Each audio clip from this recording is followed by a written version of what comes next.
نحمده ونصلي على رسوله الكريم الأمين المكين الحنين الكريم الرحيم. بسم الله الرحمن الرحيم. نبی رحمت صفی امت آقا نعمت صلی اللہ تعالی وسلم کی ذات عبادت صفات پر درستی پڑھنے کی بے شمار فضیلتیں رکھتے ہیں. آقا علیہ الصلوۃ والسلام کی فرمانے عالی شان کا مفہوم ہے کہ جو ایک مرتبہ درود پاک پڑھتا ہے اللہ تعالیٰ اس کو 10 رحمتیں نازل فرماتا ہے. 10 بار پڑھتا ہے اللہ تعالیٰ 100 رحمتیں نازل فرماتا ہے. اور جو 100 بار پڑھتا ہے اس کی دونوں آنکھوں کے درمیان لکھ دیا جاتا ہے یہ بندہ نفاق سے بھی پاک ہے، آگ سے بھی پاک ہے، قیامت والے دن شہیدوں کے ساتھ اٹھایا جائے گا.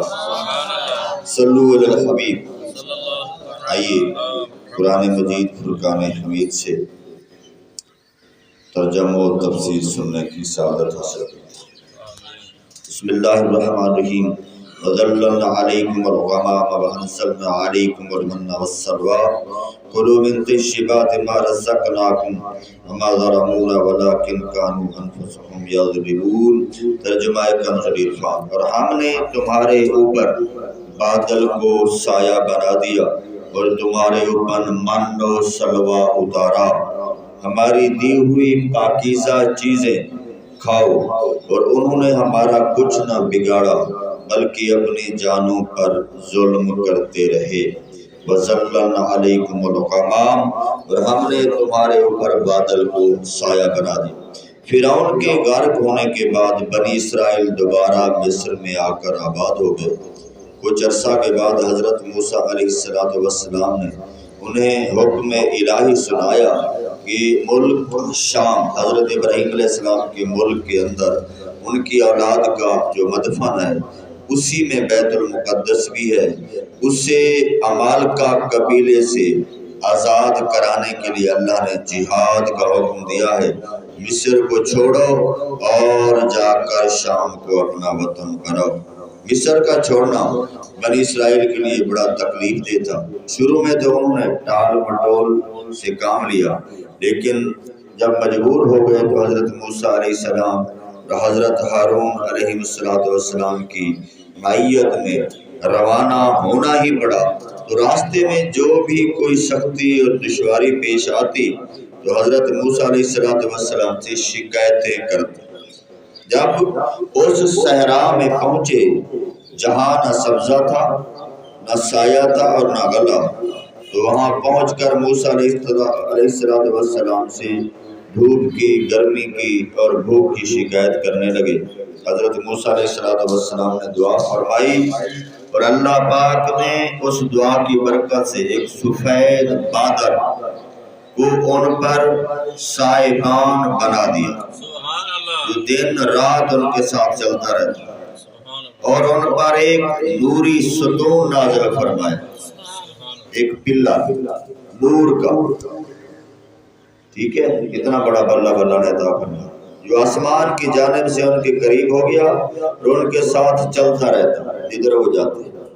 تو جب رات کے وقت چاند کی روشنی نہ ہوتی تو ان کے لیے چاند کی طرح روشن ہو جاتا.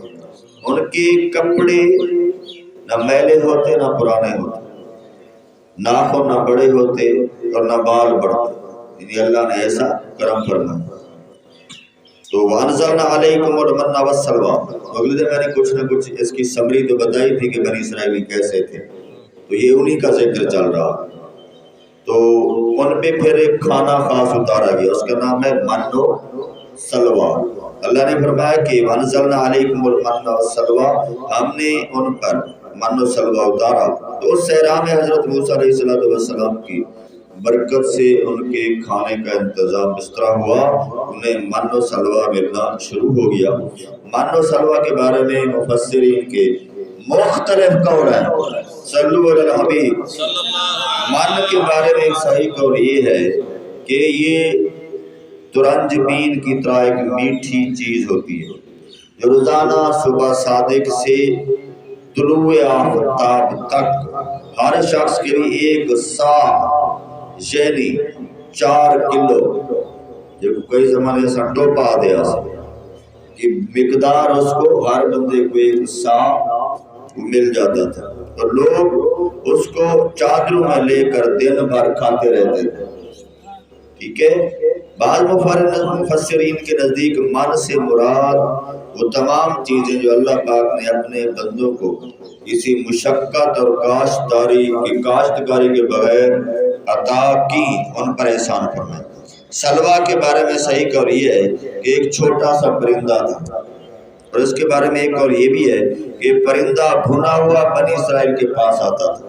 میں نے ایک دن آپ کو مثال بٹیرے کی مثال دی، اس ٹائپ کا سمجھ لیں.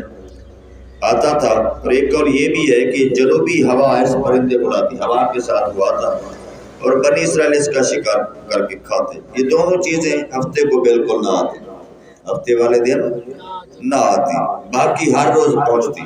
جمعہ کو یہ دگنی آ جاتا، اور حکم یہ تھا کہ جمعہ کو ہفتہ کے لیے جی جمع کر لو، مگر ایک دن سے زیادہ جمع نہیں کرنا. بنی اسرائیل نے ان نعمتوں کی ناشکری کی اور ذخیرہ جمع کرنے لگے، مگر وہ چیزیں سڑ گئی اور آنا بند ہو گئی. یہ انہوں نے اپنا ہی نقصان کیا تھا. دنیا میں اللہ نے نعمت عطا فرمائی بغیر مشقت کے، مگر وہ انہوں نے اس سے محروم ہوئے اور آخرت میں سزا کے مستحق بھی ہوئے کہ اللہ کی نعمت کی ناقدری کی.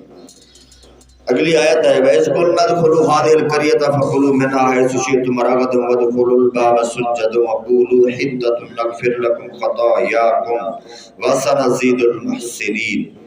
ترجمہ کنز العرفان. جب ہم نے انہیں کہا کہ اس شہر میں داخل ہو جاؤ، پھر اس میں جہاں چاہو بے روک ٹوک کھاؤ، اور دروازے میں سجدہ کرتے ہوئے داخل ہونا اور یہ کہنا اے اللہ ہمارے گناہ معاف فرما تو ہم تمہاری خطائیں بخش دیں گے، اور ان قریب ہم نیکی کرنے والوں کو اور زیادہ عطا فرمائیں گے. جب ہم نے کہا کہ شہر میں داخل ہو جاؤ، اس شہر سے مراد بیت المقدس ہے یا اریحا جو بیت المقدس کے قریب جس میں امال کا قوم آباد تھی اور اس سے خالی کر گئے تھے. وہاں غلے کے میوے بہت زیادہ پڑے تھے. اس بستی کے دروازے میں داخل ہونے کی ایک شرط تھی، اور یہ تھی کہ یہ دروازہ ان کے لیے کعبے کی طرح تھا کہ اس میں داخل ہونا، اس کی طرف سجدہ کرنا اور گناہوں کی معافی طلب کرنا. حطتن کہنا، حطتن کے معنی ہے جسے ہم کہتے ہیں استغفراللہ. حطتن کہنا اور سجدہ کرتے ہوئے اس دروازے سے گزرنا.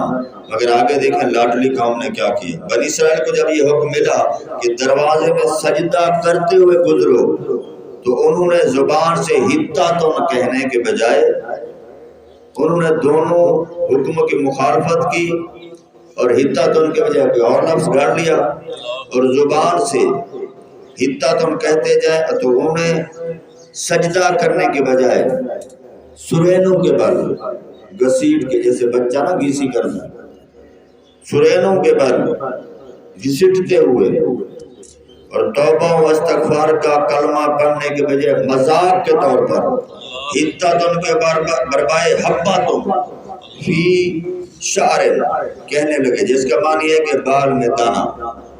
یعنی خامہ کو گھڑ لیا تھا، ان کو مذاق سوچ گئی. اس مذاق اور نافرمانی کی سزا ان کو یہ ملی کہ ان پر طاعون کی بیماری مسلط کر دی، جس سے ہزاروں اسرائیلی ہلاک ہو کے مر گئے. ٹھیک ہے. اور آگے فبدل الذین ظلموا قولا غیر الذی قیل لهم فانزلنا علی الذین ظلموا رجزا من السماء بما كانوا یفسقون. پھر ان ظالموں نے جو ان سے کہا گیا تھا اسے ایک دوسری بات سے بدل دیا، تو ہم نے آسمان سے ان پر ظالموں پر عذاب نازل کر دیا کیونکہ یہ نافرمانی کرتے رہتے تھے. فانزلنا علی الذین ظلموا رجزا من السماء، تو ہم نے آسمان سے ان ظالموں پر عذاب نازل کر دیا. بنی اسرائیل پر طاعون کا عذاب مسلط کیا گیا. اس کی وجہ سے ایک ساعت میں 70,000 بندے ہلاک ہو گئے. طاعون کیا ہے؟ یا طاعون کا ذکر ویسے مناسبت سے طاعون کے متعلق کچھ حدیثیں. طاعون پہلے زمانے میں ایک بیماری ہوتی تھی، آج بھی اس کو سمجھا سکتا ہوں، تھوڑی سی اس کی علامت اس طرح ہو سکتی ہے کہ ہمیں کہیں زخم لگے نا، پاؤں پہ زخم لگے تو یہاں گلٹی بن جاتی، یہاں زخم لگے تو یہاں گلٹی بن جاتا، جب وہ سرے کی جاتے ہیں جڑا کھمایا جاتا ہے، ٹھیک ہے؟ تو یہ اصل میں جو گلٹیاں ہوتی ہیں ان کو کہا جاتا ہے گلینڈز، ٹھیک ہے؟ تو طاعون جو ہے نا یہ پورے جسم کی ہر جگہ پہ یہ گلٹیاں ہوتی ہیں، لیکن جب یہ پک جاتی ہیں تو پتہ تب چلتا ہے، ورنہ اس کا پتہ نہیں چلتا۔ تو جو طاعون کی بیماری ہے اس کے جراثیم صرف اس کی گلینڈز کے اندر ہی داخل ہوتے ہیں اور پھر ان کو سخت کر کے پھٹا دیتے تھے اور ان کے شدید درد ہوتا تھا اور بندے مر جاتے تھے ذلیل ہو۔ تو آج کل کے دور میں یہ تقریباً ناپید ہے، کیونکہ آپ جو بچوں کو ٹیکے لگواتے ہیں نا حفاظتی، تو اس میں ایک ٹیکہ پلیگ اس کو بولتے ہیں انگریزی کے اندر، ایک ٹیکہ پلیگ بھی ہے، اس کی ویکسین بھی ہے، خسرے کی بھی ہے۔ تو یہ دنیا میں اس کی ویکسین جب چلی تو پھر جو ہے نا یہ ناپید ہوگی۔ پہلے زمانے میں یہ ہوتا کہ جب طاعون پھیلتی تھی تو بستیاں چٹ کر جاتی تھی، شہروں کے شہر چٹ ہو جاتے تھے۔ تو بہرحال اس کے متعلق جو اس دور میں عذاب آتا تھا تو اس کے متعلق اسلام کا فرمان کیا تھے کہ کیا کرنا چاہیے جب کہیں طاعون پھیل جائے۔ تو حضرت اسامہ رضی اللہ تعالیٰ عنہ سے روایت ہے کہ حضور اقدس صلی اللہ علیہ وسلم نے ارشاد فرمایا، بے شک طاعون ایک عذاب ہے جسے تم سے پہلے لوگوں پر مسلط کیا گیا تھا، لہذا جب کسی جگہ طاعون ہو تو تم وہاں موجود ہو تو تم طاعون سے بھاگ کر وہاں سے نہ نکلو، یعنی طاعون والی جگہ سے بھاگو نہ، اور جب کسی جگہ طاعون ہو تو تم وہاں داخل بھی نہ ہو، یعنی وہ بستی والے باہر نہ نکلے اور کوئی اس بستی میں نہ جائے۔ ایک روایت ہے کہ نبی اکرم صلی اللہ علیہ وسلم نے فرمایا طاعون پچھلی امتوں کا عذاب کا بقیہ ہے، یعنی اللہ نے وہ نشانی چھوڑ دی ہے، ان کے گناہوں کے سبب اللہ نے پکڑ کیا اور بعد میں چھوڑ دیا۔ جب تمہارے شہر میں طاعون واقع ہو جائے تو وہاں سے نہ بھاگو، اور دوسرے شہر میں واقع ہو تو وہاں نہ جاؤ، ٹھیک ہے؟ اور تیسری حدیث ہے ام المومنین حضرت عائشہ صدیقہ رضی اللہ تعالیٰ عنہ فرماتی ہے، میں نے رسول اکرم صلی اللہ علیہ وسلم سے طاعون کے بارے میں پوچھا تو آقا علیہ السلام نے مجھے بتایا کہ طاعون ایک عذاب ہے، اللہ پاک جس پر چاہتا ہے یہ عذاب مسلط کر دیتا ہے، اللہ پاک نے اسے اہل ایمان کے لیے رحمت بنایا ہے، کیونکہ کوئی مومن ایسا نہیں جو طاعون میں پھنس جائے لیکن اپنے شہر ہی میں صبر سے ٹھہرا رہے اور یہ سمجھے کہ جو اللہ پاک نے لکھ دیا ہے اس کے سوا کوئی تکلیف نہیں پہنچے گی تو اسے شہید کے برابر ثواب ملے گا۔ صلو علی الحبیب۔ ارے مسلمانوں، ارے تھکے ہوئے مجبور لوگوں، کھڑے ہو جاؤ اور قریب آ جاؤ، شاباش۔ آدھی آنکھیں بند ہے، آدھی آنکھیں کھلی ہے، میری قوم کا کیا بنے گا؟ کیسے ایسا ہے؟ چاشت اور اشراق پڑھنی ہے کہ سونا ہے؟ پڑھ کے سونا ہے۔ جاگنا ہے جاگ لے ٹینٹ کے سایہ تلے، جاگنا ہے جاگ لے افلاک کے، نعرہ تکبیر، نعرہ رسالت، نعرہ خلافت، نعرہ حیدری، اذکر اللہ اللہ اللہ اللہ اللہ اللہ اللہ اللہ اللہ اللہ اللہ اللہ اللہ اللہ اللہ اللہ جل جلالہ وتوبوا الی اللہ استغفر اللہ۔ صلو علی الحبیب۔ اب کچھ ٹھیک ہوا ہے؟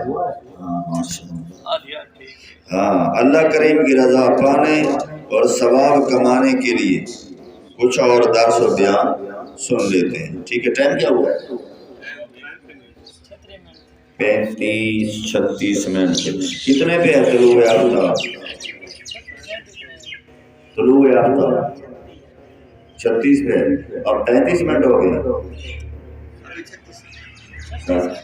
یعنی شروع ہو گیا طلوع ہونا، اگر پھر بھی 20 منٹ تو رہتے ہیں، 20 منٹ طلوع کے بعد پھر کیا کرنا ہے؟ ہم نے چاشت و اشراق پڑھنی ہے اور اس سے بعد آپ لوگوں کی میرے سے جان چھوٹنی ہے۔ ایسے حضرت سیدنا عیسیٰ روح اللہ علیہ السلام کی خدمت سراپا عظمت میں ان کے صحابیوں کو کہا جاتا ہے حواری. موسیٰ علیہ السلام کے صحابیوں کو کیا کہا جاتا ہے؟ حواری. تو ان کے حواری نے عرض کی کہ کیا آپ رب کریم آپ کی دعا سے یہ کرم نہیں فرما دے گا کہ ہم پر آسمان سے غیبی دسترخوان نعمتوں سے بھرا ہوا اتار دے. اس پر حضرت سیدنا عیسیٰ روح اللہ علیہ السلام نے فرمایا ایسے سوالات نہ کرو، اللہ پاک سے ڈرو، منہ مانگے معجزات نہ مانگو، اگر تم مومن ہو تو اس سے باز رہو. انہوں نے جواباً عرض کیا حضور والا ہمارا یہ معروضہ آپ کی نبوت یا رب کریم کی قدرت کاملہ میں کسی شک و شبے کی وجہ سے نہیں، بلکہ اس کے 4 مقصد ہیں. کتنے؟ ایک یہ کہ ہم وہ غیبی کھانا کھائیں، اس سے برکت حاصل کریں اور اس سے ہمارے دل منور ہو جائیں، ہم کو اللہ کا قرب نصیب ہو جائے اور ہم اللہ پہ ایمان لانے میں بڑھ جائیں. دوسری یہ کہ آپ علیہ السلام نے جو ہم سے وعدہ فرمایا کہ تم لوگ مقبول الدعا ہو. مقبول الدعا یعنی جس بندے کی دعا قبول. آپ نے فرمایا کہ تم مقبول الدعا. آپ نے فرمایا اب رب کریم تمہاری مانتا ہے، ہم اس کو عین الیقین حاصل کرنا چاہتے ہیں. عین الیقین ہوتا ہے جو آنکھوں سے بندہ دیکھ لے تو ہمارے دل مطمئن ہو جائیں گے، ہم کو اپنے کامل ایمان ہونے پر اطمینان ہو جائے گا. اور تیسری بات یہ ہے کہ جب ہم آپ علیہ السلام کی صداقت عین الیقین سے یعنی آنکھوں سے دیکھ لیں گے آپ کا یہ معجزہ، تو ہمیں عین الیقین کا درجہ ایمان کا نصیب. چوتھا یہ کہ ہم اس آسمانی معجزے کا مشاہدہ کر لیں گے اور دوسروں کے لیے ہم گواہ بن جائیں گے. نیز قیامت کے لوگوں کے لیے ہمارا یہ واقعہ کمال ایمان کا باعث بنے گا. ہم آپ کے زندہ جاوید جاگتے ہوئے زندہ جاوید ہم آپ کے گواہ بن جائیں گے کہ آپ تو واقعی اللہ کے بڑے پیغمبر.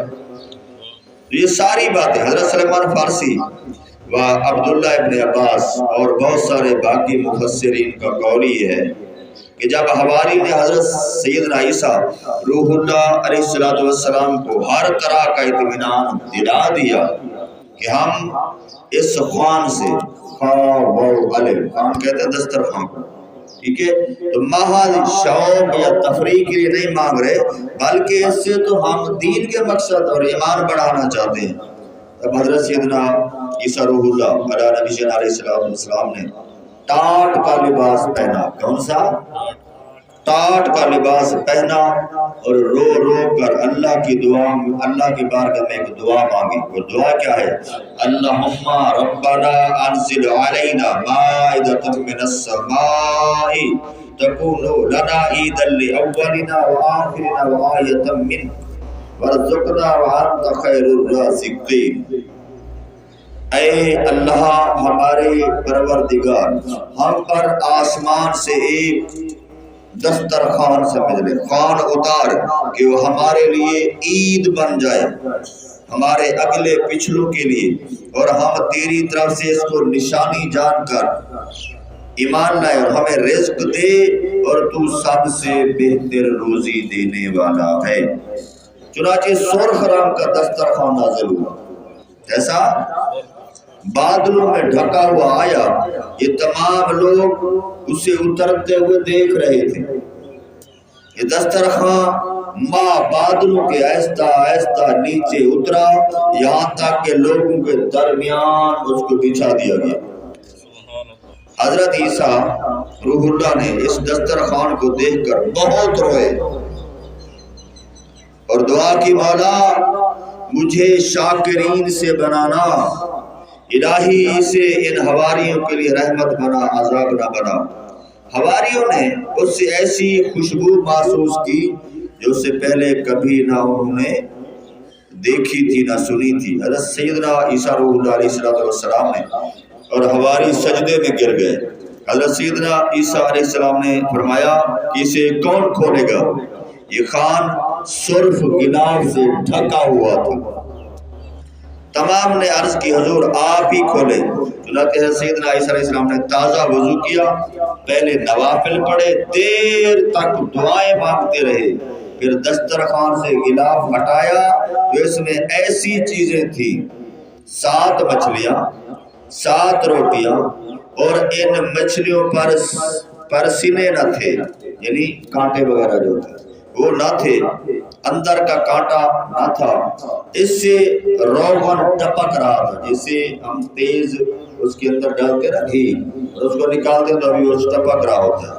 تو ان کے سروں کے آگے سرکہ اور دم کی طرف نمک اور آس پاس سبزیاں لگی ہوئی، جیسے وہ برگر تیار کرتے ہیں چیزیں تو وہ چمٹا دیتے ہیں، سلاد وغیرہ، تو ایسے، مگر یہ ساری چیزیں جنت کی تھی۔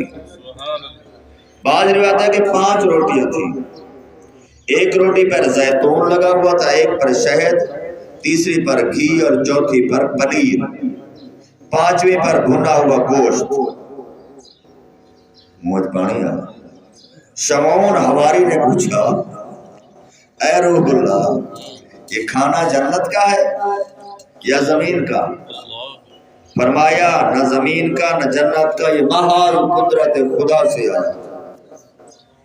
اول اس کو بیمار اور غریب کھائیں، کون کھائے؟ پہلے اس کو بیمار اور فقراء کھائیں۔ فاقہ مست، برس اور جزام، یہ بھی 2 بیماریاں ہیں۔ برس میں چھوٹے چھوٹے چٹک پڑ جاتے ہیں جسم پہ، اور جزام میں بڑے بڑے پھوڑے بن جاتے ہیں، تو اس کو وہ کھائیں۔ اور اپاہج، یعنی جو لوگ معذور ہیں وہ پہلے کھائیں۔ آپ نے فرمایا بسم اللہ پڑھ کر کھاؤ، تمہارے لیے مبارک ہے اور منکرین کے لیے بلا۔ پھر دوسرے لوگوں سے بھی یہی فرمایا۔ چنانچہ پہلے دن 7300 آدمیوں نے کھایا۔ کتنے؟ اور بولو جا۔ پھر وہ اٹھا، پھر وہ خان اٹھا، لوگ دیکھتے رہے، اڑتا ہوا ان کی نگاہوں سے غائب ہو گئی۔ تمام بیمار جو معذور تھے، جو بیمار تھے، وہ ٹھیک ہو گئے۔ غریبوں نے کھایا، امیر ہو گئے، غریبوں نے کھایا، فقراء غنی ہو گئے۔ اللہ، پھر یہ خان، یعنی یہ دسترخوان 40 دن مسلسل، ایک دن کے بعد ایک دن چھوڑ کے بے نماز آتا رہا، لوگ کھاتے رہے۔ پھر حضرت سیدنا عیسیٰ علیہ السلام پر اللہ نے وحی فرمائی کہ آپ اس سے صرف فقراء کھائیں، غریب کھائیں، امیر نہ کھائیں۔ جب یہ اعلان ہوا تو اغنیاء، غنی دی جمع ہے، تو مالدار لوگ ناراض ہو گئے۔ اچھا میں پڑھ کے سنا بیٹا مطلب کو ڈاکٹر گدی بڑے میں تو سال ناراض تھے ہو کہ وہ لوتھا ناراض ہے تو ظاہر تھے، تو اغنیاء مالدار ناراض ہو گئے اور بولے یہ محض جادو ہے، بیا تک کوئی حل نہیں بڑھا۔ آخری حال بڑھتا جاتا کہیں سال لگے وہ الزام لا رہی تھے، ٹھیک ہے نیک بڑا ہوتے میں جانتا تھا تو اپنے آپ کو جانی کو پیچھے جانی مگر وہ پے کو ڈیر جان، یہ پرانی روش ہے۔ انہوں نے کہا یہ جادو کری ہے۔ اچھا پہلے دن جب تم ساتھ کھا رہے تھے تو جادو نہیں تھا، اب انہوں نے کہا صرف غریب کھائے تو اب جادو، یہ ٹیسٹ تھا خدا کا۔ غریب کھائے بھی کیوں نہ کھائیں، کیونکہ بات اس میں یہ بھی تھی کہ اللہ نے ان کو استطاعت دی تھی۔ اب اس بندے کے پاس 100 من گندم پڑی ہے اور گندم آٹا تقسیم ہو رہا ہے کسی کی طرف سے کہ بے نظیر کارڈ پہ آٹا ملے گا، جس کے گھر میں 100 من گندم پڑی ہے اندی مائی بھی کارڈ چاہیے، میں کو بے نظیر دینا تے دیوائے، میں شہید بی بی کو منے دیا، ہو رہا ہے نا ایسا؟ یہ شہید بی بی دے کارڈ نے کتنے رشتہ ملان کیا، یہ حقیقت۔ کارڈ بننے میں، لینے میں، دینے میں کس کس کا کیا کیا لٹا ہے، بس یہ پردے کی بات ہے۔ جو بندے کوشش کریں کہ قوم کو بھکاری بناؤ، کوئی صحت کارڈ کے نام، کوئی بے نظر، اچھا ایسے بہتر یہ تھا کہ تم ملک کے اندر بے روزگاری کم کر دیتے، لوگوں کو مانگنے کے بجائے میری قوم تو محنت کر کے کھانے والے لوگ ہیں، کیا مسئلہ ہے؟ کون سا ملک ہے جہاں پہ ہمارے وہ لوگ محنت کے لیے نہیں گئے؟ کون سا ملک؟ ملکوں گئے ہیں۔ ہم نے اپنے بچپن میں دیکھا، میرا ابو جو کہ وہ کیسا مزدوری کا کام کرتا، ہفتے کے بعد 15 کے دن کے بعد نا ہمیں ان کو دیکھنا نصیب ہوتا تھا، مزدوری کے لیے گئے اور پھر، اور آج بھی ہوتا ہے مہینے کے بعد، ابھی عید ہے تو لوگ ٹرینوں پہ لٹکے ہوئے ہوں، یہ کون ہے؟ تو کیوں اس قوم کو بھکاری بنانا چاہتے؟ مگر انسان کی فطرت ہے، مفت ملے تو بھاگتا ہے۔ تو وہ سروے والے آئے میرے پاس بھی تو 2-3 دفعہ، تو یہ ایک اور کمال کی بات ہے، یہ انگریزوں نے سکھایا ہے۔ اچھا بے نظیر کارڈ سے بھی دینے ہیں تو عورتوں کو دینے ہیں، صحت کارڈ سے بھی دینے ہیں تو عورتوں کا نام، اچھا کھوتی کو اگلے، کیا مسئلہ ہے تم لوگوں کو؟ یعنی جیڑا عورت اندروں بیٹھے پردے نوچڑا اے باہر نکلے۔ اصل درد کیا ہے ان یہودیوں کے جنتوں کو؟ بہانہ کیا کریں گے؟ ہم خدمت خلق کر رہے ہیں، خدمت خلق اس طرح کر لو نا کہ ہر چیز سستی کر دو، روزگار عام کر دو، میری قوم تو کمانے والی ہے، ہماری تو شکلوں پہ لکھا ہوا ہے کہ ہم مزدور لوگ ہیں، کیا مسئلہ ہے؟ تو بہرحال یہ معاملہ ہوتا ہے ہر دور میں نا۔ تو امیروں نے کیا کہا؟ یہ تو جادو ہے، یہ کیا ہے؟ جادو ہے۔ اللہ اللہ۔ تو جب یہ بات انہوں نے کہی منکرین نے، لیکن ایک رات کے اندر 300 یہ لوگ سوئے رات کو اپنے بال بچوں سمیت خیریت سے، جب صبح اٹھے تو سور بن چکے، اللہ اکبر، بن چکے تھے۔ اللہ کی انہ بطش ربک لشدید، وہ روٹھ جائے تو پھر بستیاں کی بستیاں الٹ دیتا ہے۔ سور بن گئے اور راستوں میں بھاگتے پھرتے تھے اور گندگی اور پخانہ کھاتے تھے۔ اب کسی کو سمجھاؤ نا، وہ مولوی چپ کر، اللہ بڑا رحیم ہے، یہ اللہ نے کیتے میں تو سکیتے، تو رحیم ہے کیا جبار و قہار نہیں؟ کہ آپ نے اپنی بستیوں میں اپنے لوگوں میں نے تو دیکھے ہیں کئی سال بندے چار پائی پہ اپنی خرابی کے اندر ہوتے کھا رہے ہیں، بیمار ہو گیا، جو بھی سارے پکڑ میں ہوں مگر ہوتے ہیں، کیونکہ قرآن کیا تھے وَمَا أَصَابَكُم مِّن مُّصِيبَةٍ فَبِمَا كَسَبَتْ أَيْدِيكُمْ وَيَعْفُو عَن كَثِيرٍ، تمہیں جو بھی مصیبت آتی ہے تمہارے کرتوتوں کی وجہ سے آتی ہے، اگر تو بہت سارا تو اللہ کا فرمان، ٹھیک ہے۔ تو یہ بھی دیکھنے میں آتا ہے کہ بعض کا مریض دیکھنے جاتے ہیں 4 طرح سے بندے قرآن پڑھ رہے تھے، کیوں پڑھ رہے ہو؟ 2 دن ہو گئے، 3 دن ہو گئے، 7 دن ہو گئے، حالانکہ بندہ سال 1.5 سال سے بیمار تھا، ایسے مروب ہوا پڑا تھا، لیکن جلد نہیں نکل رہی، روح نہیں نکل رہی، زور لگ رہا اس کاری کو بلاؤ، اس کاری کو بلاؤ تاکہ اس کی روح نکلے۔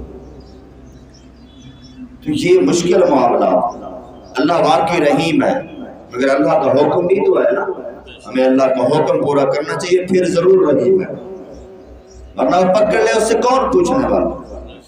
تو بہرحال وہ کون کیا ہو گئے؟ بندے سور ہو گئے اور راستوں میں بھاگتے پھرتے۔ جب لوگوں نے ان کا یہ حال دیکھا تو حضرت سیدنا روح اللہ علیہ نبی حضرت کے پاس آئے اور بہت روئے۔ یہ سور بھی آپ کے گرد جمع ہو کے روتے تھے، کیونکہ تھے تو پہلے بندے، جانتے تو تھے۔ حضرت سیدنا عیسیٰ روح اللہ علیہ وسلم انہیں نام بنام پکارتے تھے، یہ جواب میں سارے لگے، تو فلانا ہے، تو فلانا ہے، اور بول نہ سکتے تھے۔ اللہ یاسر اللہ 3 دن نہایت ذلت و خواری سے جیتے رہے، چوتھے دن سب کے سب ہلاک ہو گئے۔ ان میں کوئی عورت یا بچہ نہ تھا، سب مرد تھے۔ جتنی قومیں دنیا میں مسخ کی گئی وہ ہلاک کر دی گئی، ان کی نسل نہ چلی اور نہ قانون قدرت ہے، یعنی ان کی آگے نسلیں بھی اللہ نے مٹا دی۔ ترمذی شریف کی حدیث میں نبی کریم نے ارشاد ہے، عبرت بنیاد آسمان سے روٹی اور گوشت کا نازل کیا گیا ہونا، حکم دیا گیا کہ خیانت نہ کریں، دوسرے دن ان کے لیے بچا کر دوسرے دن کے لیے بچا کر نہ رکھیں، پس انہوں نے خیانت کی، دوسرے دن کے لیے جمع بھی کیا تو انہیں بندر اور خنزیر کی شکل کر دیا تھا۔ ان لوگوں کو تاکید کی کہ اس خان سے کل کے لیے بچا چھپا کر نہ رکھیں، بعض لوگوں نے کل کے لیے بچایا تو وہ سور بن گئے۔ حضرت سیدنا عبداللہ بن عمر رضی اللہ تعالیٰ عنہ کا فرمان عبرت نشان ہے، قیامت میں سخت عذاب دسترخوان والے عیسائیوں پر ہوگا، اس کے بعد فرعونیوں پر ہوگا، اس کے بعد منافقین پر ہوگا۔ ٹھیک ہے، قیامت کے دن سب سے زیادہ عذاب کس پر ہوگا؟ یہ تین، جن کو جیسے دیکھا نا کیسے کھانا اترا ہے، شان اتنی بڑی، ٹکر بھی اتنی سخت کہ تو نے میری نعمت کی نافرمانی کیوں کی۔ یہاں سے سبق یہ ملا جس کو نعمتیں زیادہ ملے اس کا حساب بھی سخت ہے، اس کا حساب بھی سخت ہے۔ کیا ٹائم ہو گیا ہے؟ صلو علی الحبیب۔ 50 منٹ سے اوپر ہو گیا۔ اچھا، تو اب میرے خیال میں شجرہ شریف پڑھ لیں، کیا خیال ہے؟